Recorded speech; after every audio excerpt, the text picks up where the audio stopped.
नमस्कार दोस्तों, मैं यशप्रीत आपके अपने चैनल ग्रीन स्टेप्स नर्सरी से आपका एक नई वीडियो में हार्दिक स्वागत करता है।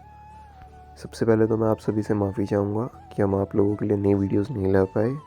कुछ समय की कमी की वजह से हम नई वीडियोस नहीं बना पा रहे थे, पर अब आशा करूँगा कि आपके लिए सही समय पर नई से नई वीडियोस लाते रहें। तो आज का जो हमारा टॉपिक रहेगा वो रहेगा गुलाब पर।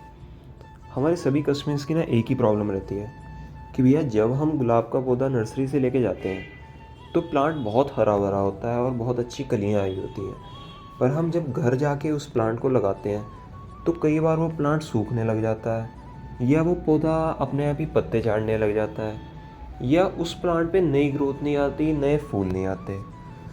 तो आज हमारा जो टॉपिक रहेगा वो गुलाब की मेनली रिपोर्टिंग पर रहेगा, क्योंकि जो हमसे गलती होती है वो मेन गलती होती है रिपोर्टिंग के टाइम पे, जिस वजह से कस्टमर्स को ये सब प्रॉब्लम्स आती हैं। तो आज का मेन जो टॉपिक रहेगा वो रिपोर्टिंग पर ही रहेगा, क्योंकि गुलाब की खाद कैसे करनी है, केयर कैसे करनी है, वो मैं एक लास्ट वीडियो बना चुका हूँ, आप उसको जाके चेक कर सकते हैं। तो अब रिपोर्टिंग के लिए हमने करना क्या है। सबसे पहले तो आपको गुलाब का पौधा अच्छा परचेज़ करना है। अच्छा परचेज़ करना है मतलब कि पौधे की वैरायटी अच्छी होनी चाहिए और पौधा मैच्योर होना चाहिए। अगर आप छोटा पौधा ख़रीदते हैं या किसी भी नर्सरी से लेके आते हैं या उसकी कटिंग लगाते हैं तो उसका रख रखाव जो होता है वो थोड़ा मुश्किल होता है, जिस वजह से हमें ये सब प्रॉब्लम्स आती हैं। तो इसलिए सबसे पहले क्या करें कि गुलाब का पौधा हमेशा ही अच्छी क्वालिटी का ख़रीदें, अच्छी वैरायटी में ख़रीदें और थोड़ा मैच्योर प्लांट ख़रीदें। अब कई कस्टमर्स का क्वेश्चन रहता है कि भैया रिपोर्टिंग करनी कब चाहिए। तो गुलाब का जो मेन टाइम रहता है वो रहता है सितंबर से लेके मार्च तक का। सितंबर से मार्च के टाइम पर गुलाब अपनी पीक ग्रोथ की स्टेज पे होता है। इस टाइम में आप गुलाब का पौधा कभी भी रिपोर्ट कर सकते हैं, नर्सरी से कभी भी आप पौधा परचेज़ करके इस टाइम में आप पौधा लगा सकते हैं। अब नेक्स्ट बात जो हमारी आएगी वो पोट की आएगी कि भैया पोट किस साइज़ का होना चाहिए, पोट कैसा होना चाहिए। पोट हम कोई भी ले सकते हैं, वो आपकी अवेलेबिलिटी के ऊपर डिपेंड करता है मेनली। कई कस्टमर्स के पास प्लास्टिक पॉट है, कई के पास सीमेंट पॉट है, किसी के पास मिट्टी का पॉट है। आप गुलाब के पौधे को किसी भी पॉट के अंदर लगा सकते हैं, पर पॉट का जो मेन साइज़ रहना चाहिए। अब मेन बात आती है साइज़ पे। गुलाब के पौधे के लिए जो आपको पॉट का साइज़ चाहिए वो हमेशा रहना चाहिए 10 से 12 इंच तक के लिए। 10 से 12 इंच का पॉट गुलाब के पौधे के लिए सफिशेंट रहता है। अब कई कस्टमर्स के दिमाग में कई लोगों ने बहुत सारे मिथ फैला रखे हैं कि गुलाब के पौधे के लिए कोकोपीट होनी ज़रूरी है, राइस हस्क होना बहुत ज़्यादा ज़रूरी है। ऐसा कुछ भी नहीं है दोस्तों। जो मैं आपको सोल्यूशन दिखाने वाला हूँ वो सबसे ईजी है। इस मिश्रण से अगर आप पौधा तैयार करते हैं तो मैं गारंटी देता हूँ आपके पौधे के ऊपर हमेशा फूल भरे रहेंगे। तो सबसे पहले हमने क्या लेना है, हमने लेनी है मिट्टी। मिट्टी कैसी होनी चाहिए, मिट्टी होनी चाहिए भुरभुरी। भुरभुरी मतलब बिल्कुल सॉफ्ट, कि आप जैसे हाथ में पकड़ें और उसको गोल बनाएं, वो भुरभुरी तरीके से बिखरनी चाहिए। अब नेक्स्ट चीज़ आती है खाद। खाद आप ले सकते हैं कोई भी, गोबर खाद या वर्मी कंपोस्ट। पर मेन गलती जो कस्टमर करता है वो यहाँ करता है। कस्टमर कोई भी अपने आसपास के एरिया से जहाँ पे उसको सड़ा हुआ गोबर दिखता है वहाँ से उठा के अपने प्लांट के अंदर डाल देता है। हमने ये गलती बिल्कुल भी नहीं करनी। हमने गोबर खाद ऐसी सिलेक्ट करनी है जो बिल्कुल सड़ी हुई हो और पूरी डीकम्पोज्ड हो। अच्छी तरह से डीकम्पोज हुई हुई गोबर को ही हम खाद बोल सकते हैं। अब स्टार्ट करते हैं मिक्स करने का प्रोसेस। मिक्सिंग के लिए सबसे पहले तो आपको पॉटिंग सॉइल चाहिए, जिसकी रेशो रहनी चाहिए हमारी लगभग 40 से 50% रहनी चाहिए हमारी पॉटिंग सॉइल, और बाकी 30 से 40% रहनी चाहिए हमारी खाद। खाद कोई भी हो सकती है, काऊ डंग, वर्मी कंपोस्ट, कोई भी यूज़ कर सकते हैं आप। और अगर आपके पास कोकोपीट है तो आप 10% यूज़ कर सकते हैं, वरना वो ज़रूरी नहीं है।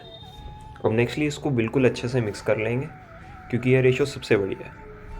अब इसके अंदर अगर आप डालना चाहते हैं तो हमारी नर्सरी की, ग्रीन स्टेप्स नर्सरी की फ्लावर फीड 3 से 4 चम्मच लेके जब आप पॉटिंग मिक्स बना रहे हैं उसके ऊपर स्प्रिंकल कर सकते हैं। अब ये मिट्टी अच्छे से मिक्स करके हमने गमले में डाल लेनी है। गमले में इस मिट्टी को डाल के अब जो मेन गलती हमारा कस्टमर करता है वो इस स्टेज पे करता है। तो सबसे पहले आपने जो भी पौधा आप थैली में से या गमले में से निकाल रहे हैं उसको बहुत ही ज़्यादा सॉफ्टली निकालना है। जो भी इसका रूट बाउल है वो बिल्कुल भी आपने नहीं छेड़ना। अब जो हमारे 90% कस्टमर वो क्या करते हैं, इस रूट बाउल को ही तोड़ देते हैं। ये रूट बाउल आपने नहीं तोड़ना। ये इस पौधे का एक तरह से घर है। इसके नीचे प्राइमरी रूट्स आई हुई हैं। जब हम रूट बाउल को छेड़ते हैं तो प्राइमरी रूट्स डिस्टर्ब हो जाती हैं। तो इसलिए इस रूट बाउल को हमने बिल्कुल भी नहीं छेड़ना, ताकि प्राइमरी रूट्स के ऊपर बिल्कुल भी कोई भी इफ़ेक्ट ना पड़े। इस प्लांट को एज इट इज़ हमने लेना है, प्राइमरी रूट जहाँ तक निकल रही है निकलने देनी है हमने। ये प्लांट को एज इट इज़ लेके हमने गमले के अंदर डायरेक्ट लगा देना है। अब गमले के अंदर इस पौधे को रखने के बाद ऊपर से हमने मिट्टी डाल देनी है। मिट्टी डाल के इस गमले को पूरा हम पैक कर देंगे, जिस हिसाब से हम हर पौधा लगाते हैं आम तरीके से, हर पौधा लगाने के तरीके से इस पौधे को लगाना है। अब थोड़ी थोड़ी मिट्टी ऊपर डाल देनी है हमने। बस मेन हमने जहाँ ध्यान रखना है वो यही ध्यान रखना है कि हमने इस प्लांट का रूट बॉल बिल्कुल भी डिस्टर्ब नहीं करना, क्योंकि जो प्राइमरी रूट्स होती हैं वही आगे प्लांट्स की बढ़ती हैं। हम प्राइमरी रूट्स ही तोड़ देते हैं तो प्लांट आगे चलेगा कैसे। तो उस रूट बॉल को आप बिल्कुल भी डिस्टर्ब मत करें। अब ये प्लांट बिल्कुल हमारा रेडी हो चुका है। अब इस पौधे को सबसे पहले तो आपने पानी देना है। नाउ नेक्स्ट स्टेप, जो अगला स्टेप वो रहेगा, ये हमारी ग्रीन स्टेप्स नर्सरी की in house manufactured flower feed है। इस फ्लावर फीड को आपने 2 से 3 चम्मच लेना है, 2 से 3 चम्मच हर 15 से 20 दिन के गैप के अंदर। अब 2 से 3 चम्मच आपने इस फ्लावर फीड को निकालना है और साइड में स्प्रिंकल कर देना है। जस्ट कोई गुड़ाई की ज़रूरत नहीं है, कोई भी किसी भी चीज़ की ज़रूरत नहीं है। आप किसी भी फ्लावर के पौधे के अंदर, जो भी परमानेंट फ्लावर का पौधा है उस प्लांट के अंदर आप ये फ्लावर फीड डाल सकते हैं। और अब ये फ्लावर फीड डालने के बाद हमारी 100% गारंटी रहती है कि कस्टमर हमें आके यही बोलता है कि भैया अब तो हमने सिर्फ गुलाब के पौधे ही लगाने हैं, क्योंकि प्लांट इतनी अच्छी तरह से चलता है। प्लांट एक बहुत ही अच्छी स्टेज पे आ जाता है। प्लांट पूरा मैच्योर होने के बाद हमेशा फूलों से भरा रहता है। आज के लिए इतना ही था दोस्तों। अब आपसे जल्दी ही मिलेंगे हम, और फ्लावर फीड को ऑर्डर करने के लिए आप नीचे दिए हुए नंबर से कांटेक्ट कर सकते हैं। और अगर आपको आज की वीडियो अच्छी लगी हो तो प्लीज़ लाइक करें, कमेंट करें और चैनल को सब्सक्राइब करना तो बिल्कुल मत भूलें। और आगे आने वाली वीडियोस की जानकारी चाहिए तो नीचे दिए हुए नोटिफिकेशन के बेल आइकन को दबाएं। धन्यवाद।